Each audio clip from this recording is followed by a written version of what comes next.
참 좋으신 하나님, 오늘도 이 새벽 주님 앞으로 우리를 불러주시니 감사합니다. 푸르름이 산과 들에 가득하고 밤이 점점 더워지는 것을 보니 어느덧 여름이 우리 앞에 와 있음을 느낍니다. 생명의 영이신 성령님께서 만유 가운데 충만하시니 모든 피조 세계가 주님을 찬양합니다. 우리와 늘 함께 하시며 때로는 바람처럼, 때로는 불처럼, 때로는 단비처럼 역사하시는 성령님, 오늘도 풍성한 은혜와 능력으로 우리를 충만하게 하시고 이 하루를 주님께서 주시는 평안과 기쁨으로 살게 하여 주시옵소서. 우리를 향하신 하나님의 뜻은 우리의 거룩함이라 말씀하신 그 음성을 기억합니다. 주님, 우리가 세상의 풍습과 헛된 것들에 우리의 소망을 두지 않게 하옵소서. 더 가지고 더 높아지고 더 많아지는 것을 추앙하는 세상 속에서 우리는 주님의 거룩하심을 닮아 더 내려놓고 더 낮아지고 더 비워내는 삶을 살게 하여 주시옵소서. 죄가 우리를 원하고 사탄이 우는 사자처럼 우리를 삼키려 하나 도리어 우리는 죄를 다스리고 예수 그리스도의 보혈의 능력을 의지하여 사탄의 모든 유혹과 시험을 넉넉히 이기게 하여 주시옵소서.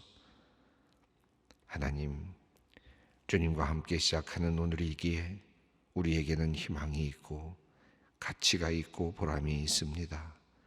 오늘도 주님의 마음으로 살 수 있기를 원합니다. 주님께서 원하시는 그 일을 우리가 할 수 있기를, 주님께서 이끄시는 그 길을 우리가 갈 수 있기를 원합니다. 주님께서 기뻐하시는 일을 우리가 할 수 있기를 원합니다. 주님께서 걸어가신 의롭고 선한 길을 우리도 오늘 따라 걷게 하여 주시옵소서. 이 시간 우리 소망의 성도들을 위하여 기도합니다. 우리 성도님들 중에는 깊은 불안과 정신적인 문제로 고통을 받고 있는 분들이 있습니다. 근심과 걱정으로 수면제가 없이는 잠들지 못하는 성도님들도 있습니다. 자신의 힘으로는 도저히 빠져나오지 못하는 깊은 어둠 속에 침잠에 들어가는 성도님들도 있습니다. 극심한 외로움과 불안에 갇혀 있는 성도님도 있습니다. 주님, 이들을 불쌍히 여겨 주시옵소서. 눈물로 기도하는 성도님과 가족들의 기도를 들어 응답하여 주시옵소서. 이들의 굳게 닫힌 마음의 문을 주님 친히 찾아와 문을 두드려 주시기를 기도합니다. 그리하여 그들이 문 밖에서 찾으시는 주님의 목소리 듣고 마음의 문 활짝 열어 주님 영접케 하여 주시옵소서. 그들이 꼭 필요한 의료적인 치료를 받을 수 있도록 기회를 만들어 주시고 주님께서 주시는 마음의 평안과 위로를 통해 새 힘을 얻고 다시 일어서게 하여 주시옵소서. 하나님, 우리 주위에는 어려운 이웃들도 참 많이 있습니다. 이들을 위해 오늘도 기도합니다. 가난한 사람들, 병으로 고통당하는 사람들, 폭력이나 폭행으로 몸과 마음에 큰 상처를 입은 사람들, 사악한 인간들로부터 피해를 받아 고통 속에 있는 사람들, 이유 없는 차별을 받아 억울한 사람들, 갇힌 사람들, 사람들로부터 비난을 받아 마음이 약해진 사람들, 하나님, 어려움에 처한 모든 이들에게 하늘의 위로를 내려주시고 주님의 평화와 평안을 선물로 내려주시옵소서. 다시 일어설 수 있는 용기를 주시고 이들이 손을 내밀 때 주님께서 이들의 손을 잡아 주시어서 바르게 다시 세워 주시옵소서. 사랑과 자비의 하나님, 지금 이 순간에도 몸의 질병으로 고통받고 있는 하나님의 자녀들을 불쌍히 여겨 주시옵소서. 암 투병 중인 분들이 많이 있습니다. 한 분 한 분 우리 성도님들이 어떠한 단계에 있든지 주님 살펴주시고 가장 좋은 약 허락해 주시고 좋은 의료진 통해 적절한 치료와 수술을 받게 하옵소서. 하나님의 손길이 늘 함께 하셔서 하루에도 몇 번씩 오락가락하는 그 마음, 두려운 마음에 주님 평안함을 주시옵고 믿음을 굳게 하여 주시옵소서. 오늘도 믿음으로 잘 견디게 하시고 오늘도 조금씩 나아지는 귀한 하루가 되게 하옵소서. 건강검진 결과 위암 3기 판정을 받고 오늘 수술을 받는 권사님을 위하여 기도합니다. 여호와 하나님, 치료하시는 하나님께서 친히 치료하여 주시옵소서. 집도하는 의료진의 손을 붙들어 주셔서 수술이 완벽히 진행되게 하시고 모든 치료의 과정마다 함께하여 주셔서 나쁜 세포들은 깨끗이 사라지고 건강한 세포들로 온전히 회복해 하여 주시옵소서.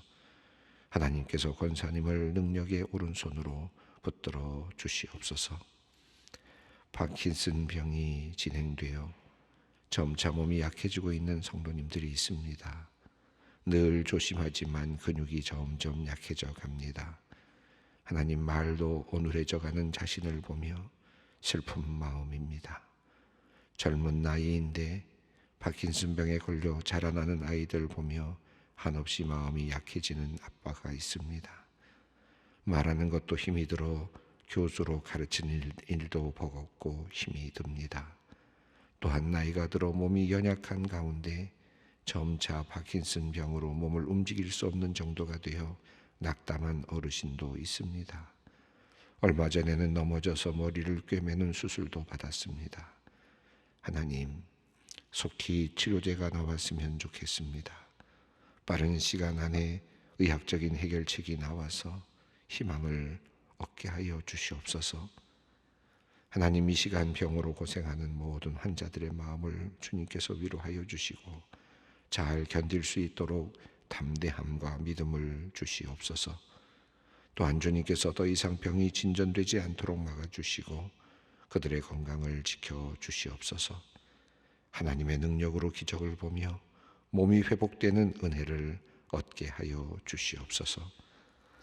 이제 말씀 앞으로 나아갑니다. 이 새벽 우리의 잠든 영혼을 흔들어 깨우시는 성령님의 충만한 말씀과 은혜를 내려 주시옵소서. 그리하여 성령 충만하여 오늘 하루도 멋지게 살아가는 우리 소망의 가족들 되게 하여 주시옵소서.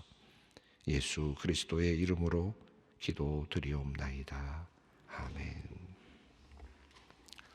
오늘 우리에게 주시는 하나님의 말씀은 데살로니가 후서 3장 6절로 13절까지 말씀입니다. 데살로니가 후서 3장 6절로 13절까지 말씀 함께 봉독하겠습니다.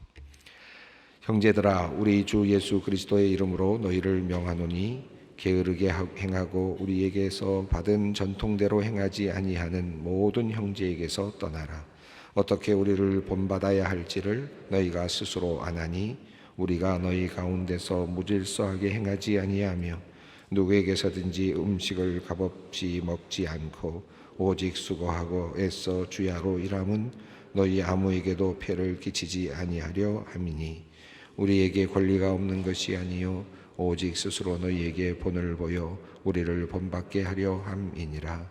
우리가 너희와 함께 있을 때에도 너희에게 명하기를 누구든지 일하기 싫어하거든 먹지도 말게 하라 하였더니 우리가 들은즉 너희 가운데 게으르게 행하여 도무지 일하지 아니하고 일을 만들기만 하는 자들이 있다 하니 이런 자들에게 우리가 명하고 주 예수 그리스도 안에서 권하기를 조용히 일하여 자기 양식을 먹으라 하노라. 형제들아, 너희는 선을 행하다가 낙심하지 말라.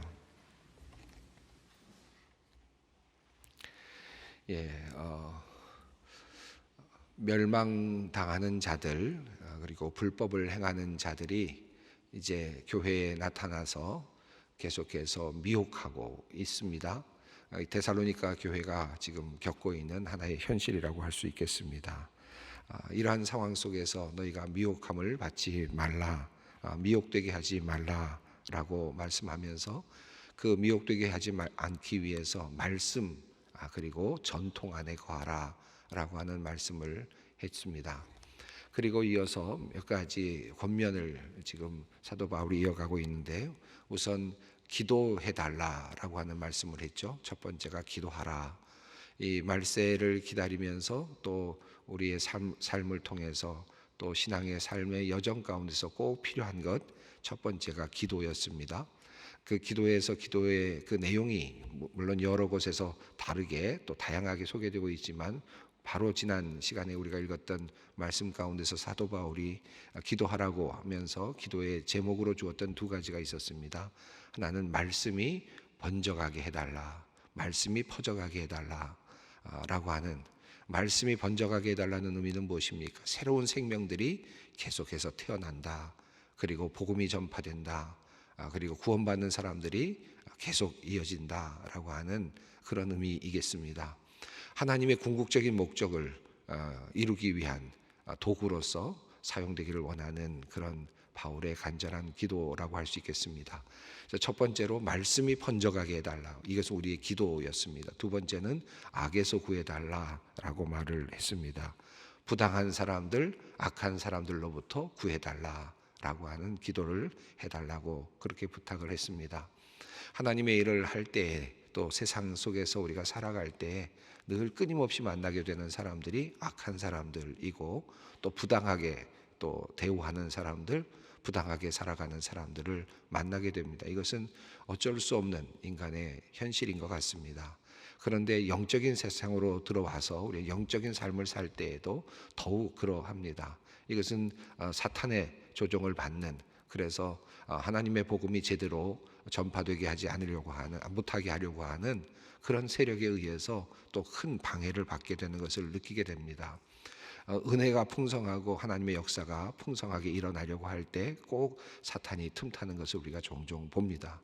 또 교회 안에서도 그런 일들이 상당히 많이 있습니다.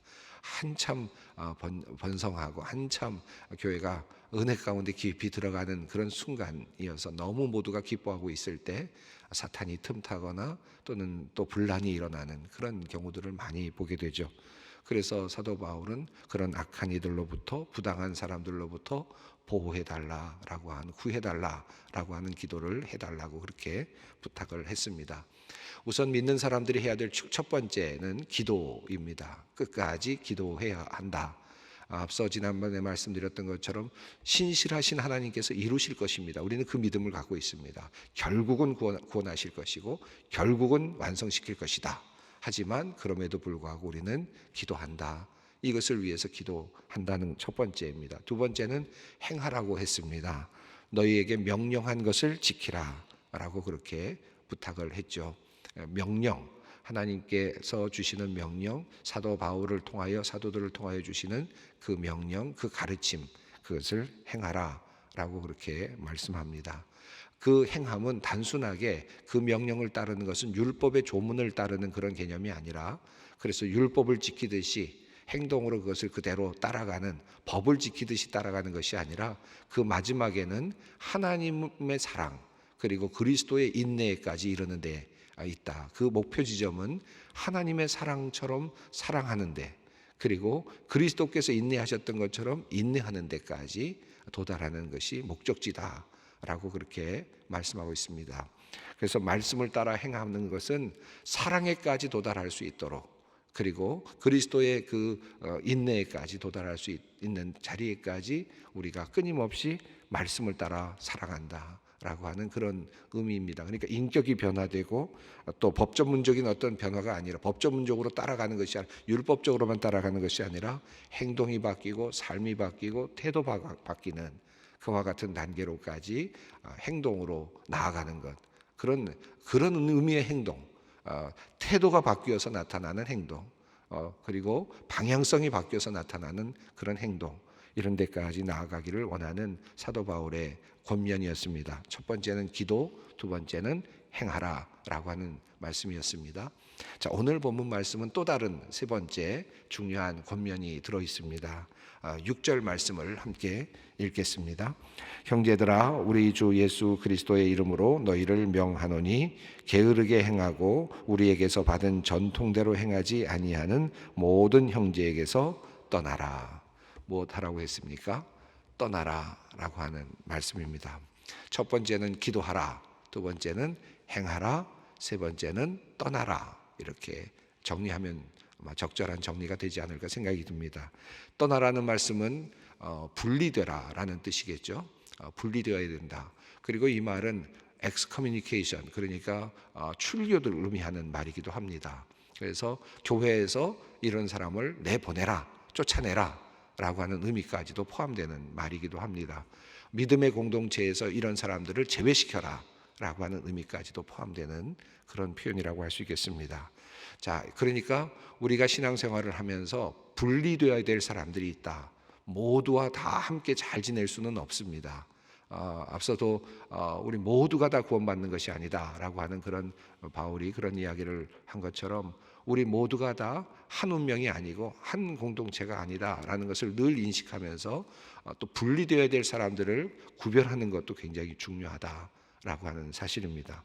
그냥 예수 안 믿는다는 사람, 세상 사람들과 분리한다 그런 의미가 도리어 아니고, 여기서 말하는 것은 교회 안에 있으면서도 도리어 사탄의 영향권 아래에 있고, 그리고 도리어 문제를 만들어내고 악한 영향을 끼치는 누룩과 같은 사람들, 그런 사람들로부터 떠나야 된다라고 하는 것을 분명하게 가르치고 있습니다. 세상 사람들과 분리하라, 그리고 세상 사람들을 만나지 마라 라는 것이 아니죠. 복음이 전파되게 하려면 어떻게 됩니까?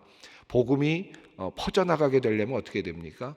안 믿는 사람들과 끊임없는 접촉이 일어나야 되고, 안 믿는 사람들을 찾아가야 되고, 그들에게서 그런 만남을 통해서 복음이 번져가야 되지 않겠습니까? 그러니까 이 세상 사람들과의 분리를 이야기하는 것이 아니고 그들에게 다가가서 복음을 전하는 일은 끊임없이 계속돼야 되는 것이다.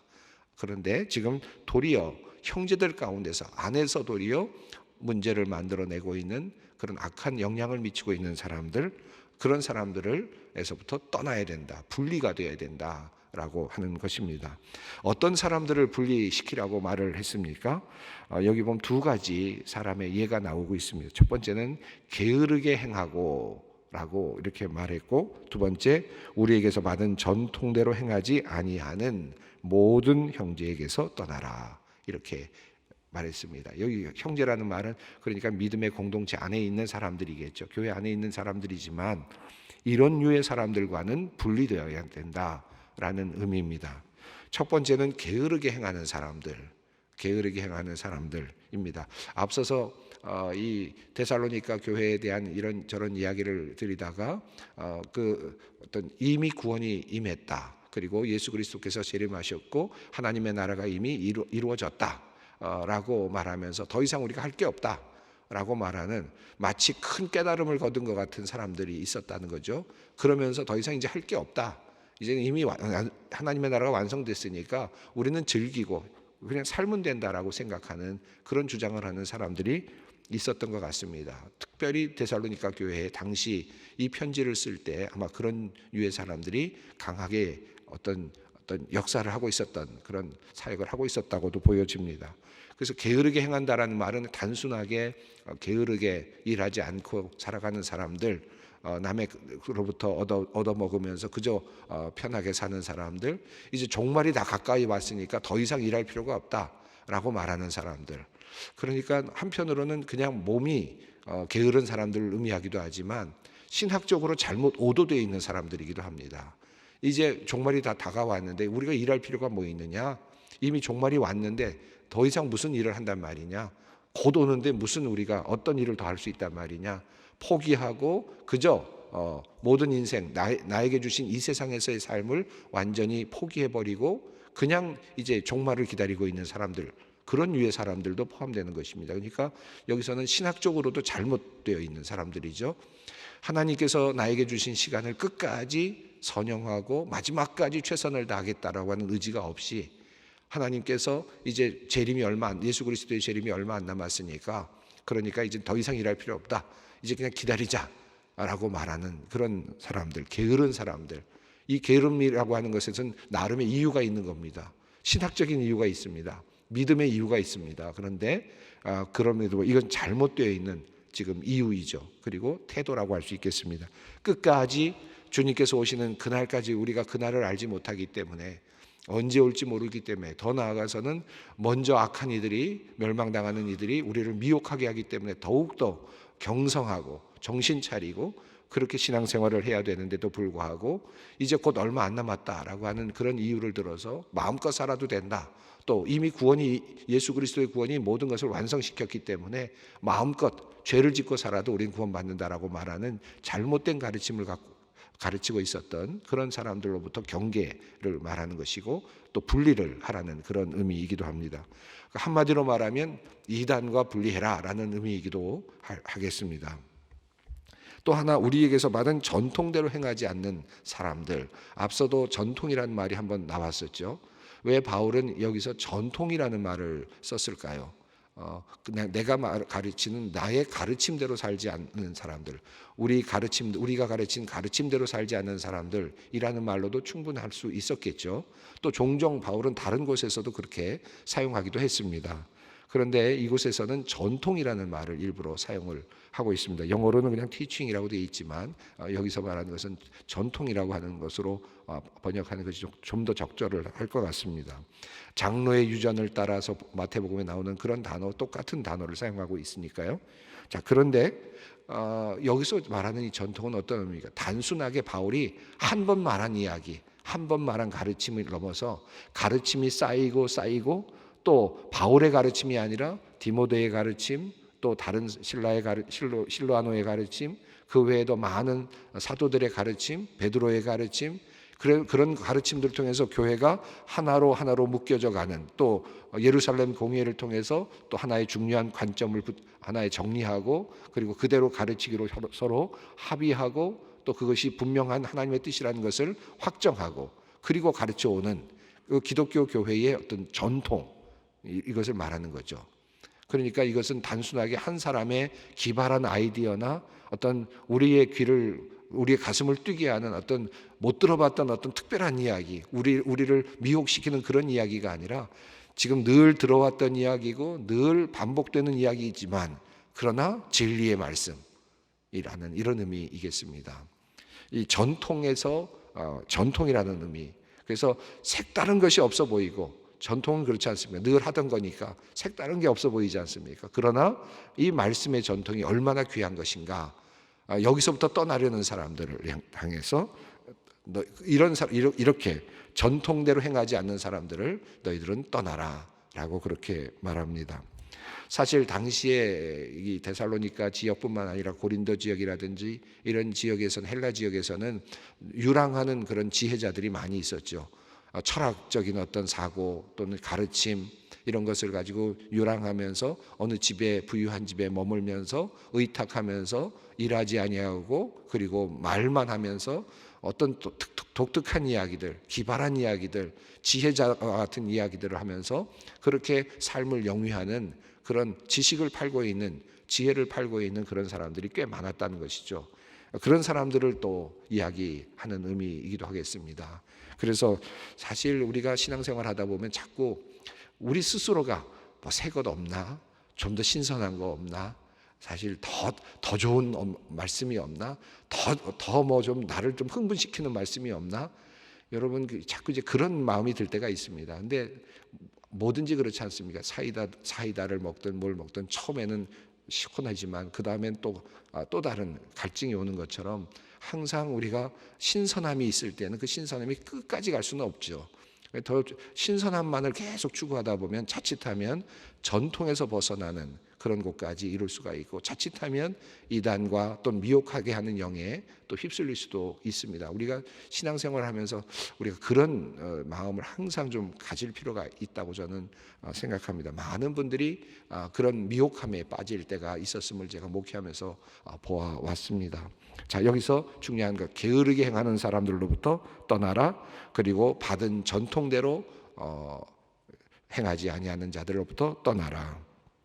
그리고 이제 어떻게 해야 될지를 너희가 나를 본받아라, 그렇게 했습니다. 7절, 8절, 9절 말씀을 읽습니다. 어떻게 우리를 본받아야 할지를 너희가 스스로 아나니 우리가 너희 가운데서 무질서하게 행하지 아니하며 누구에게서든지 음식을 값없이 먹지 않고 오직 수고하고 애써 주야로 일함은 너희 아무에게도 폐를 끼치지 아니하려 함이니 우리에게 권리가 없는 것이 아니요 오직 스스로 너희에게 본을 보여 우리를 본받게 하려 함이니라. 사도 바울은 일정한 기간, 항상 그러진 않았습니다만 일정한 기간 특별한 어떤 선교적인 목적에 의해서 일정한 기간 스스로 일하면서 자력으로 일하는 모습을 보여주면서 그렇게 선교 활동을 했습니다.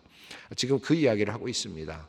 그냥 놀고 먹는 것과 같이 그렇게 일하는 것이 아니라 우리를 본받아라. 우리는 일하면서도 열심히 무질서하지 않게, 그러면서도 일하면서도 다른 사람들에게 폐를 끼치지 않으려고 노력하면서 그렇게 너희들에게 본을 보이고 있다. 이런 본을 받아라 라고 그렇게 이야기합니다.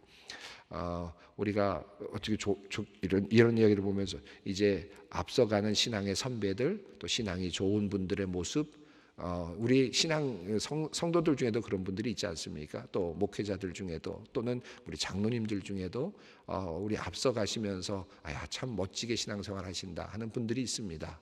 그런 분들을 본받으려고 노력하는 것 굉장히 필요하고요. 또 한편 더 나아가서 사람은 다 본받기가 쉽지는 않습니다. 본받다 보면 또 어떤 부분은 부족한 부분이 보이는 게 인간이니까 또 실망할 때도 있죠.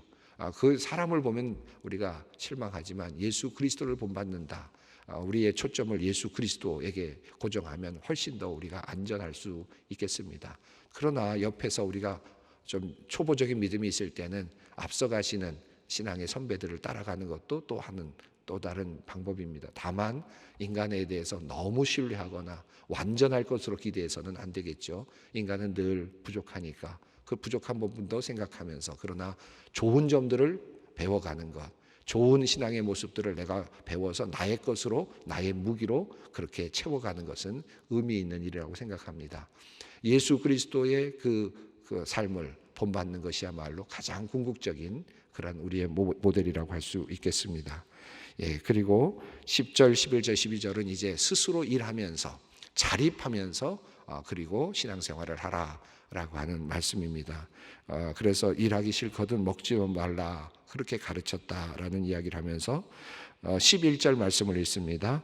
우리가 들은즉 너희 가운데 게으르게 행하여 도무지 일하지 아니하고 일을 만들기만 하는 자들이 있다니. 일하지 않는 분들은 그냥 일하지 않는 것으로만 있어도 감사한인데, 일하지 않는 분들은 꼭 뭔가 만드는 경우가 있습니다. 왜냐하면 자기의 존재감을 드러내기 위해서 뭔가를 꼭 만드는 경우가 있습니다. 더 안 좋은 거죠. 일하지 아니하는 사람, 게으른 사람들은 도리어 일을 만든다. 이 말이 참 의미가 있습니다. 교회 안에도 그런 경우들이 참 많습니다. 적극적으로 주님의 일을 감당하기보다는 그냥 자신의 존재감을 드러내기 위해서 그렇게 쓸데없는 일들을 많이 만드는 분들도 꽤 있습니다. 우리가 어떤 일을 할 때, 주님의 일을 할 때 이것이 나의 존재감을 드러내기 위한 일인가? 또 이런 것들도 우리가 한번 생각해 볼 필요가 있겠습니다. 그리고 정말 하나님께서 나에게 원하시는 일인가? 이것을 늘 깊이 물으면서 주님의 일을 감당해야 하겠습니다. 이제 데살로니가 교회를 향한 마지막 권면의 마지막으로 치닫고 있는데, 내일 우리가 이 마지막 문장을 마지막으로 다시 한번 읽어보도록 하겠습니다. 함께 기도의 자리로 나아가겠습니다. 하늘에 계신 우리 아버지의 이름을 거룩하게 하시며 아버지의 나라가 오게 하시며 아버지의 뜻이 하늘에서와 같이 땅에서도 이루어지게 하소서. 오늘 우리에게 일용할 양식을 주시고 우리가 우리에게 잘못한 사람을 용서하여 준 것 같이 우리 죄를 용서하여 주시고 우리를 시험에 빠지지 않게 하시고 악에서 구하소서. 나라와 권능과 영광이 영원히 아버지의 것입니다.